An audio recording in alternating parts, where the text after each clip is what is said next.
Thank you for joining us today.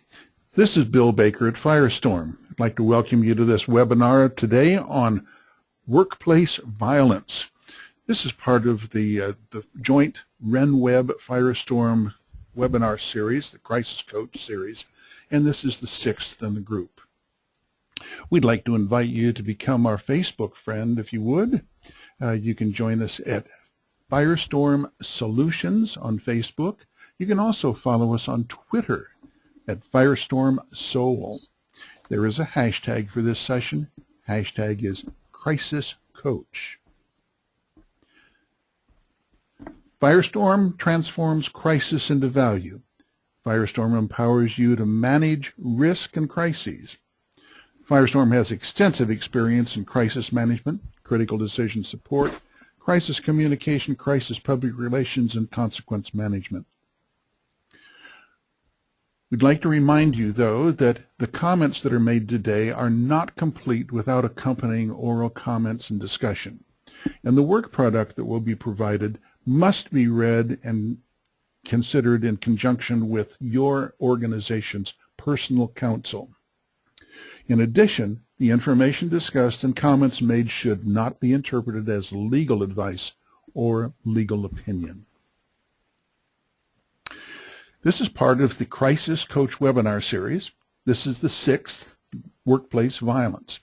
If you wish to watch past webinars, you can go to firestorm.com.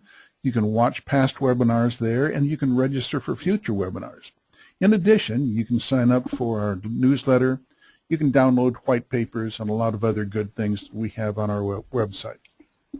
We're pleased to have RenWeb as the co-sponsor and the underwriter of this particular series. RenWeb powers school systems online, and we are pleased that they have joined us. We have today with us Deborah Bulgren from RenWeb. And Deborah, I'll turn it over to you, please. Thank you so much. This is Deborah with RenWeb School Management Software. Many of you are clients of RenWeb, and others of you are just joining us for the series of presentations that we offer. We are very fortunate to have the people from Firestorm agree to present these webinars at a time when schools are looking for answers for workplace violence and everything that is going on in schools today. So I'm going to turn this over to Harry, who is going to make the presentation to you today. And again, you can go to their website and see past recordings and share the recordings with others at your school. So Harry, I'm going to let you go ahead and take over. Well, Deborah, thank you very much, and thank you everyone for joining us on the call today. Workplace violence and school-related issues in general are very much something that occupies a large part of my workday. I am the person from Firestorm who winds up responding to a lot of school-related incidents, and somehow I have developed the honor of being the person that they call nationwide when there's been a school shooting. So one of the things I'm going to be able to share with you today is a little bit about what's been going on this year. For some reason, we're in an unprecedented time in terms of the number of school-related shootings that we've had. I've been involved in managing 2 of the big ones since the end of last year and beginning of this year, so there are definitely lessons to be learned by everyone from those, and I'm more than happy to share all that with you. Also, if there's anyone who has questions, certainly ask those here online at the end of the presentation, or if you'd like to have a private consultation, I'm more than happy to discuss whether it's shooting, active shooter-related issues, or anything else that relates to school preparedness. Please don't hesitate to give us a call. Before we get started on the workplace violence issue, I wanted to talk about some of the things that have been going on nationwide. And what you're going to see is that those things all relate in some way to workplace violence. So for example, we've had one of the worst winters in history. Many states have broken their all-time snow records and their all-time cold records. And what happens in those situations is it creates a tremendous amount of stress in the lives of your employees, outside of the workplace clearly.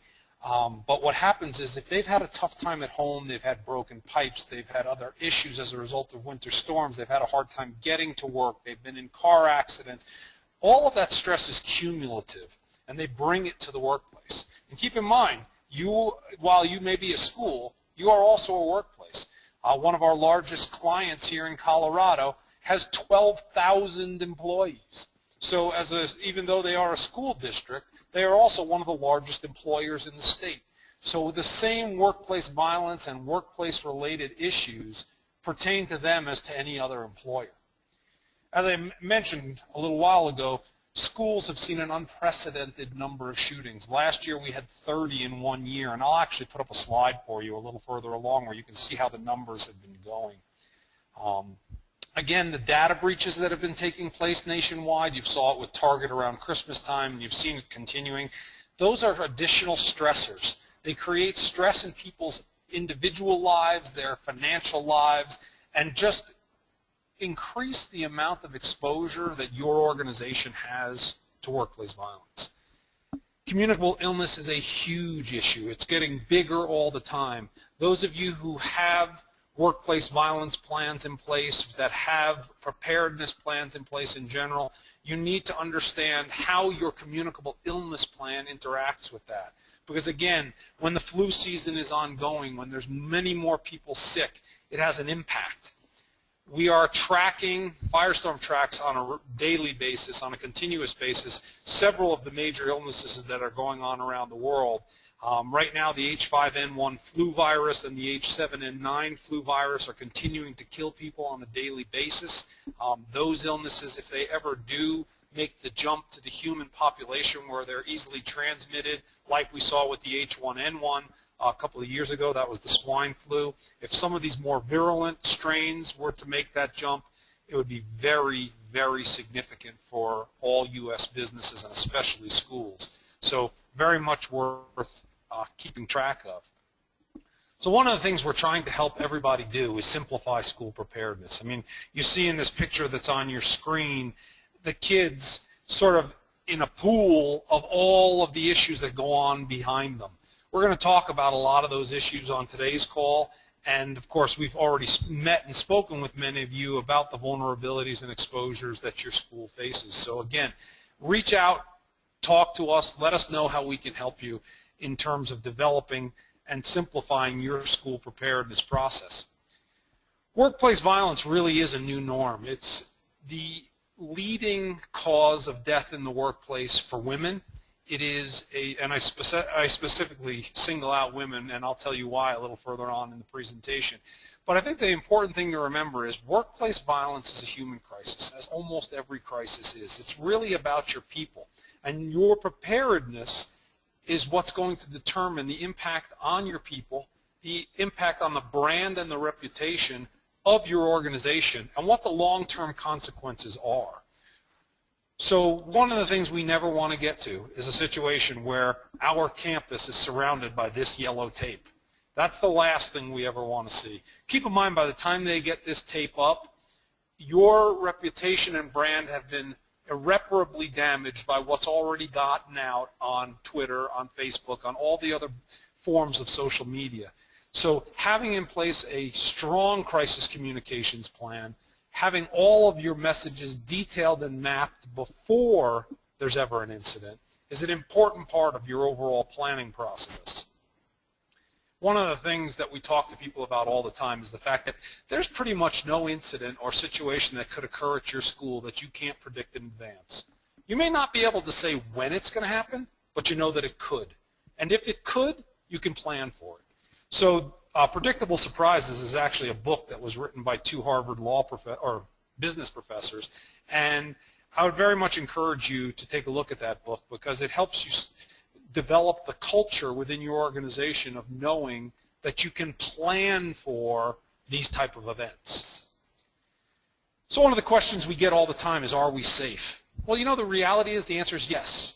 While there are 1 to 2 workplace violence shootings every day in the United States, there are also, of course, millions and millions of people working. So statistically, the chance that you're going to be involved in a workplace homicide is very small. And similarly, the chance that your school is going to be involved in a school-related shooting is very small. But the impact is so dramatically large, and the impact on your brand and reputation is so huge, you can't afford not to plan for it, especially when you think about how a school like Columbine here in Colorado has literally been defined by the event. It used to be that when we talked about Columbine, we were talking about the state flower of Colorado. Now, you mention that word anywhere in the country, especially in the school market, and it is the definitive act of workplace violence. So the other question, of course, is could we be safer? The answer is always yes. There's 2 million reported cases of workplace violence each year. There's one, and interestingly, these statistics are somewhat overlapping. There's 2 million bullies and 2.7 million victims in American schools. Well, one of the things I want you to think about is where do those bullies go after they graduate? Where do those victims go after they graduate? They become the workforce. They become the people who are out there working for you. Do they stop bullying? Maybe. Maybe they grow out of it. Do the ones who have been bullied still harbor that resentment underneath? Very possibly. So understanding the behavioral risks and the threats that are within your population of people, on average what you'll find is somewhere between 10 and 20% of your people have some underlying issue, whether it's drug and alcohol abuse, whether it's mental illness, problems with their spouse or boyfriend. Those things all reside within the pool of workers that you have, and it's very important to understand that those things are there. I mentioned earlier that I would show you a slide that talked about school shootings. As you can see, in 2013 we had 30. That's as many as we had in the entire decade from 2000 to the end of 2009. So what we're seeing is a tremendous escalation. In the decade starting 2010 through now, we've already had 64. It is conceivable to me that by the end of this decade, we may have more school shootings than in an entire century combined previously. We need to understand that the way the media intensively covers these events and the way that these events are not allowed to dissipate, that they stay on it, the media and social media make them almost entertainment events, is changing the way that the society, and especially those who are mentally ill within our society, perceive the role of the shooter. So that needs to also be incorporated into your thought process when you're developing your workplace violence plan. Another thing I think that's important to keep in mind, workplace shooters are overwhelmingly male, almost exclusively male to some degree. And I think, again, it's important to understand there are two main reasons that we see shootings in the workplace. We see problems from outside the workplace, typically spousal or boyfriend problems being brought into the workplace, or inappropriate hiring, firing, or disciplinary processes. So if your people who are doing your hiring, your firing, and your discipline have not been trained and significantly trained in the appropriate way to do that, you run a much higher risk of having violence occur within the workplace. One of the things I wanted to point out on this slide that's in front of you now is that 75% of the people who are involved in school shootings felt bullied. 2/3 of them no one had ever even been aware of before. They'd never been in trouble. But also the statistics at the bottom of the page were 80% of the time there was leakage. Leakage is the term for someone knowing that the story leaked out before it actually occurred. 66% of the time, 2 or more people knew. The problem that we have is many schools and many workplaces don't have a defined system for employees or any member of their community to report what they've heard. They don't want to report it openly. They want a system where they can do it and remain anonymous and not be in any way stigmatized for having made a report. There's tons of statistics out there about workplace illness, injuries, fatalities, workplace violence. I think it's important that you be aware of them, because what it does is it helps get over the hump of the thought process that it's not going to happen here, it's not going to happen to me, it's not going to happen in our workforce, I know all of my people, it can't happen here. Those kind of thoughts are culturally inaccurate, and they tend to create a situation where it appears more like you're sticking your head in the sand than you are dealing with those predictable surprises that I talked about before. Every state and the federal government, OSHA, have recognized workplace violence as a hazard. And because it's an identified hazard, there's an obligation to mitigate or eliminate as much of it as possible. What you'll see is that there are legal issues that arise in many different ways and in many different states that relate to workplace violence. It's important that an employer understand that obligation and deal with that obligation, because otherwise, in addition to the brand and reputation damage, the incredible personal damage which may occur to your employees, you then get into legal issues and liabilities as well. I've already talked a little bit about OSHA regulations. You know, obviously the negligence issue, if you had a known exposure that you could have mitigated and didn't, you know, you wind up having civil liability in negligence situations. We also wind up with problems of privacy and discrimination, attorney-client privilege related issues. All of those need to be addressed up front. Everyone needs to understand what their roles are in the process, so that we don't say things that we didn't want to say, so that we don't wind up violating or eliminating our attorney-client privilege because we spoke in the wrong way or to the wrong people. So again, all of that needs to take place up front, part of your plan, part of your training, your education, and that way we're sure that the outcome is maximized and that we have really minimized the consequences. Consequence management is a significant part of your overall planning process. Interestingly, there was a case recently in a court in Arizona where they held the corporation criminally liable for the death of an employee. And that's a very interesting and developing concept, because historically you've only held individuals criminally liable. And it'll be interesting to see how the Supreme Court and others view this case. But again, it's very much worth being aware that even if you're not ultimately, if this corporation even is found ultimately not to be criminally liable, just the fact that the public amount of information that was out there about it and the amount of social media and other things, it's the damage has been done, and irreparably so to some degree.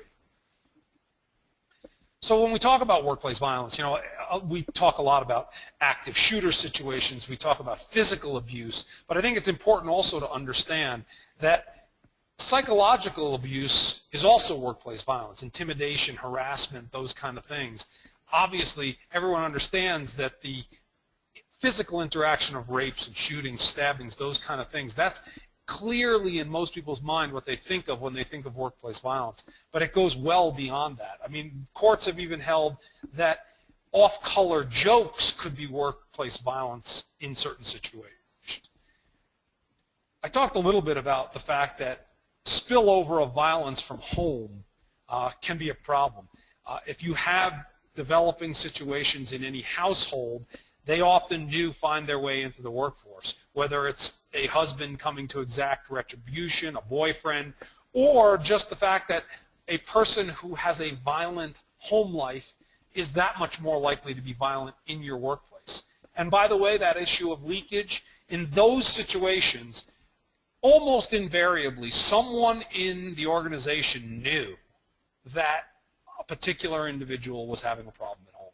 So I very much encourage that you put in place the protections and the ability of your people to report those situations before they turn into a problem for your school. Number three there, the ineffective or inefficient protection programs. What we find with schools almost invariably is that they're programs that are in place for knowing when a student, a teacher, a family has a non-custodial parent, has a restraining order in place. Those kind of things are not there. And that's a real problem, because if, and I apologize that I'm having a few technological difficulties here at the moment, but if you don't have those kind of things in place, if you don't have the plans in place which tell your front desk people that a particular individual is not allowed on school property, is not allowed within a certain distance of their spouse or their child. Those things turn into a nightmare because, of course, your front desk people are your first line of defense, and very often if they're not prepared and haven't been trained, what do I do, what do I say, how do I respond in this situation, those situations go badly almost every time.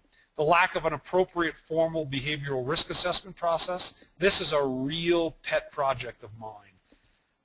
Every school needs to have in place a behavioral risk and threat assessment process. You need to have a team who's been identified who, regardless of what it is, if it's a writing, if it's a statement that someone makes, if it's knowing that we've got an employee who has a violent spouse, having a group of people who can get together and develop a plan, a process, and a procedure for how you're going to deal with that particular individual is essential. And you don't need to reinvent that wheel. There's best practices as to what those programs look like. And if you don't have one, we're happy to help you work on one. But this is one of the ways that you can prevent more school-related violence issues than almost anything else. What we want is that on this spectrum, we catch all of your workplace violence-related issues when they're behaviors of concern. But the only way that that's ever going to happen is if you know what those behaviors of concern are. What kind of behavior should we be looking at?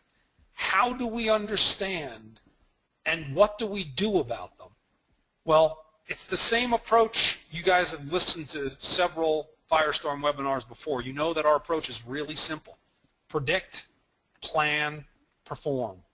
If you can predict and understand what the events are going to be and identify who the potential aggressors and victims are, you can develop viable solutions to those situations. So understanding the threats and vulnerabilities, you heard me say before, first thing you have to do is accept that it's really a possibility, that it can occur at your school, and therefore that you have a responsibility to work to mitigate or eliminate as much of that as possible. There are warning signs. I am not going to try to go through that with you today because, of course, we could do several webinars on just training you and your assessment team on how to recognize what those signs are. But it's very important that everyone within your organization know what those warning signs are and what they should do when they see them. So, again, once someone has reported a behavior, a statement, a writing, whatever it might be, knowing, okay, what do we now do with it? How do we assess that situation? What do we do to make sure that our school community remains safe? That's such an important piece because, again, almost invariably after the fact, someone's going to say, oh, yeah, I knew that Johnny was having problems at home, or I knew that Sue's spouse was abusing her, but they didn't know what to do with it, and your assessment team never got the opportunity to develop a plan and address that situation. You know, there are certain risks that are lower tier, you know, that are not as likely to result in workplace violence. There are certain behaviors and situations that are more likely to result in violence. You've got to know what they are. Your people have to be trained. One of the things you always want to look at is, was it a situation that created the potential for workplace violence, and is it now increasing or decreasing? Okay, so Harry had a car accident yesterday, but you know, he's now, the insurance company's taking care of it. They've gotten him a rental car, and things are, you know, going in the right direction. You need to know that, and you need to be monitoring those situations so that we know, is it going to cause a problem here in our school environment? Once we know what the issue is, we start developing the plan. We identify the processes and the procedures. Creating a workplace violence plan overall is a process just like anything else. First, we need a policy. We need to know what is the school's policy going to be on a wide array of issues. And, of course, every school needs to have anti-bullying, harassment, domestic violence policies, drug and alcohol abuse policies. Does our human resource department have employee assistance program in place? Is that something that provides us with skills and with capabilities that we all need to be aware of? You know, if we, in fact we have an EAP, then maybe when we find out that one of our employees has a drug or an alcohol problem, we've got a way to help them. Because that's really the key. If these people feel that they're part of a community, that they're part of a team and a family, that's going to mitigate to a tremendous amount the exposure that we have to workplace violence. We've got to make sure that the processes that we put in place are to a best practices standard. We want to make sure we're doing the best possible thing we can. And then we need to train. We need to do exercises. We need to have monitoring in place. All of those things are so important to make sure that our program works. You heard me say before that the behavioral threat and risk assessment process is one that is just so important to me personally. I believe that every school needs to have it. Again, it is not something that you, if you don't have this in place, need to reinvent. The programs exist. The Columbine Commission that was out there after the Columbine shootings here in Colorado, the Secret Service, the FBI, they all came out with guidance for schools, which has been now aggregated into programs. The training and the education for your threat assessment teams is readily available. You need to have this in place so that when something does occur that is worthy of investigation, we can investigate it, put in place the plan, and get everybody the help they need before it becomes a problem for you and for your school. One of the things that you'll see in those behavioral risk and threat assessment processes is that there are different types of threats. So clearly a direct threat that's made against the specific individual by someone who has the ability to carry it out is a very significant issue. If we have a direct threat like this, sometimes our response is going to be to call 911. Very often it will be to call 911 or to get the police involved. Now, sometimes, depending on the size of your workforce, your threat assessment team may actually include a local law enforcement professional. So because they bring a different perspective to the team. Now, it's very important that they only be part of a team because their perspective is not necessarily the one that you want exclusively making these kind of decisions, but they do bring very valuable tools to the table, and they have lots of resources available to them. So one of the things you've heard us talk about in other webinars is the idea that you want to include local law enforcement, emergency medical, fire in your test exercises and other things. Well, that applies to your workplace violence planning as well. You know, obviously if you have an indirect threat, somebody says, oh, I'm so mad I could just kill someone, that's not necessarily the kind of thing that's going to result in any type of a response from your organization. It may result in some monitoring or other issues depending on how it occurs.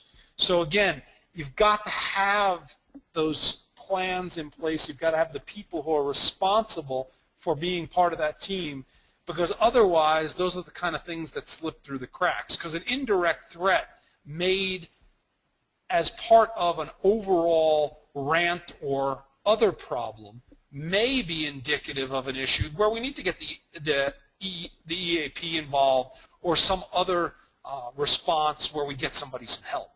So again, understanding those things and how they work is going to be very important. In almost every plan, matter of fact, in every plan for workplace violence and behavioral risk and threat assessment, you're going to see various threat levels. It's going to tell you, how do I determine what level of threat I'm at? And of course, the next question that you're going to ask as part of that team is, what do we do about it? You know, we have a medium level threat. We don't think that it's someone who's about to really act out, but we need to develop an action plan. Without an appropriate training, exercise, all the planning in place, you're not going to know what to do. Those things may slip through the cracks. The escalation from a medium to a high may occur without anyone within your organization being aware. That's not a possibility for any school. We need to have this planning in place. And again, once we get to that performance stage, the education, the training, the implementation, the response, they all become part of the same thing. If you haven't done the training and the education, the likelihood that you're going to be able to respond and implement your plan effectively goes down significantly. So doing incident response and incident response training, knowing what to do with the information that comes in and provide it in a consistent fashion, that's only going to happen if you've done the planning, the training, the education of your team members, having that behavioral risk and threat assessment team in place. And again, it depends on the size of your organization. You know, if you've only got 10 employees, your team may be comprised of a much smaller number of people than if you have 12,000 employees in your school district. And then, of course, not only do you have a behavioral risk and threat assessment team for the district as a whole, but you have threat assessment teams on a building-by-building basis. So, again, developing the plan and doing the training of the people is going to be dependent on the type of organization that you're dealing with and, of course, the number of people that you have to monitor on a day-to-day basis. So one of the things, again, that we always keep stressing to all of you is the predict, plan, perform process. You can utilize it for almost any risk-based exposure that you have. But when we're talking about workplace violence, the prediction piece, knowing that we can catch these things early and that we can do something about it, we can actually develop an individual plan for monitoring a specific employee or a group of employees or a family member of an employee, that the front desk people know exactly what to do and what to say, and they've been trained and they've gone through it. That's how we're going to make sure we maximize the outcome for our organization. Now, one of the things that's available because of RenWeb to all of you that are on the phone is a no-fee self-assessment. Normally, we charge $2,500 for this assessment where we go through, look at your preparedness, and develop a report for you that tells you where you stand relative to best practices. I think that any school that's on the call should very much be interested in that. You should call, and Bill and the folks in Atlanta will be more than happy to arrange for you to get that self-assessment. I know that certainly the people from RenWeb would be happy to do that as well. But knowing where you stand, knowing where the gaps and vulnerabilities are in your existing preparedness process is a real big benefit and a big step forward for all of you. So with that, Bill, I'd like to open up the floor to any questions that anyone might have. Okay. If anyone has questions, please use the facility to type them in. We know you're all on mute. No questions have come in quite yet. Deborah, do you have any comments? No, I am just amazed every time I sit in on one of these webinars that you all present. The information that you are supplying our schools with is much appreciated. Well, one of the comments that I'd like to make, Deborah and Bill, I've spoken to so many of the RenWeb schools. I've had the opportunity to do dozens of the self-assessments, and I'm very pleased not only with the level of preparedness, but the willingness to be involved in the process. There's lots of tools that actually the RenWeb software brings to the table for the schools that are using it, for knowing contact information, for being able to reach out to families, all the different pieces that become part of your overall workplace violence plan and your overall preparedness for your school as a whole. You know, one of the things that we'll talk about when we review your program is when you do have an issue, how do you get a hold of your families? How do you know what their phone numbers, email addresses, all of that stuff that has to reside in some piece of software within your, not only school buildings and organizations, but overall, because one of the problems that we have, and I think everybody probably understands this somewhat intuitively, is the fact that workplace violence, school-related problems, whatever it might be, they unfortunately don't occur on your schedule.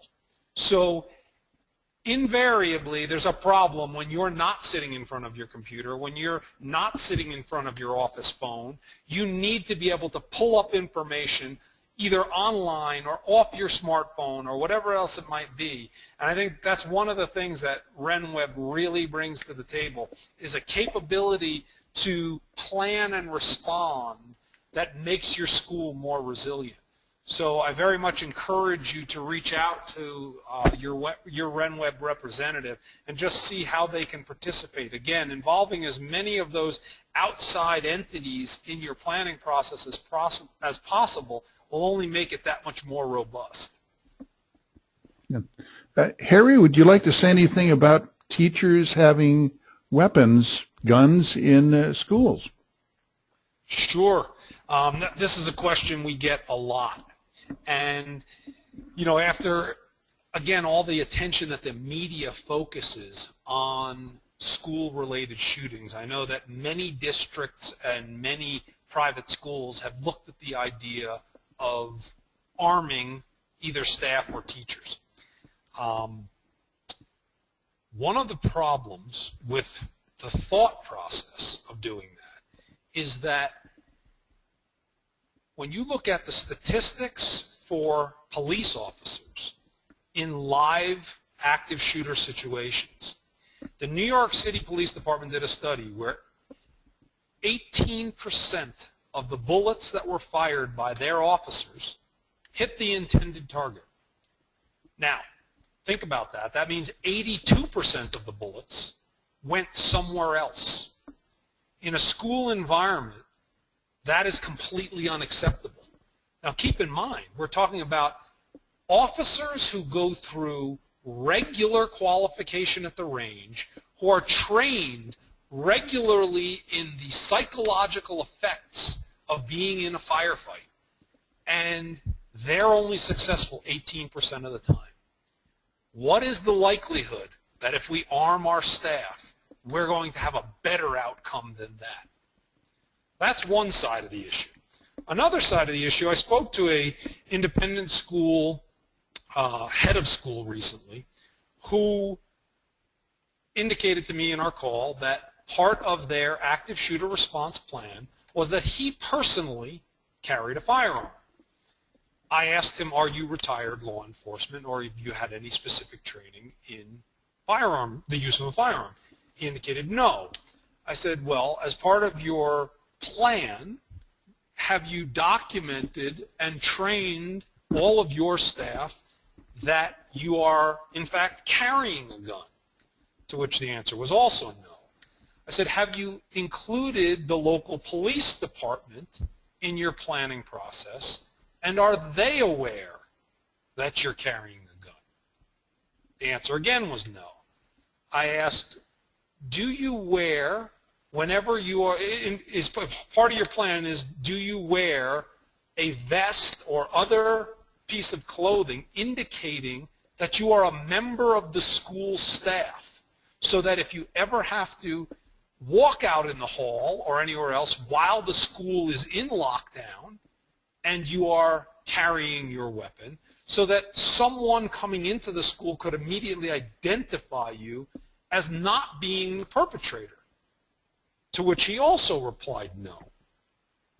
At that point, I stopped him and the assessment, and I said, look, I want you to understand what's going to happen if the police ever respond to your school, whether there actually is an active perpetrator in your school or not. Because the current police response, which is very different than it was prior to Columbine. Prior to Columbine, if the police got a call of a shooter in a school or of an active situation, they waited outside before they engaged. They brought the whole team in. They tried to do hostage negotiation, whatever else it might be. The new protocol is first officer on scene enters the school and takes out the perpetrator. That officer is not going to have any idea who you are. They're not going to ask. They are going to shoot you.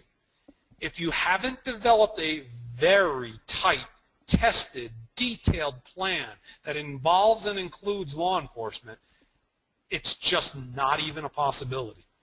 So while Firestorm has worked with many schools that have armed guards, that have armed personnel, and those things can definitely be included into an overall program for the school, it has to be approached with a tremendous amount of planning, training, education, detail, and under no circumstances can it be cavalier or not thought through to the nth degree, because otherwise we are putting everyone in the school in much greater danger.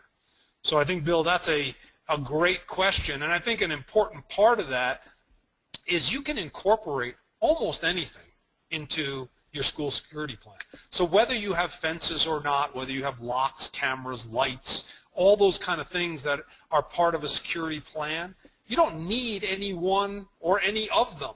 You can develop a great plan, because I think it's important to remember that workplace violence, school-related violence, the way to prevent them is through the eyes and ears of all of the members of your school community. It's the training and the education, the detailed planning. That's what makes the difference, because responding to an active shooter is something none of us ever want to do. Preventing that gun from ever coming to school, that's the key. And that's where the behavioral risk and threat assessment process, that's where having detailed workplace violence plans, training, and education, having overall preparedness, planning, training, and education in place, that's where all of that makes a difference. And again, I think that's where collaborating with people like RenWeb and Firestorm and others are going to dramatically improve your process. Thank you very much. So, Bill, do we have any other questions that came in? No, but I'd like to make a plug for the Disaster Ready People book. Harry is one of the co-authors of a book called Disaster Ready People for Disaster Ready America. You may download that book for free from the Firestorm.com site, and I urge you to do that. It has excellent comments that are aimed at an individual's and a family's approach to how to deal with the disaster. Well, Bill, let me just make a comment on that, being that you were so nice to plug the book. Disaster Ready People for Disaster Ready America helps your employees develop a plan at home for it walks them through how to do a vulnerability and threat analysis for their family, how to develop a plan, how to train their family, all those things. But what it also does is it starts to develop that culture of preparedness within your people so that they bring that to the workplace. Now, keep in mind, if there's any kind of a disaster locally within your well, it could be national, it could be regional, it could be specific to their area.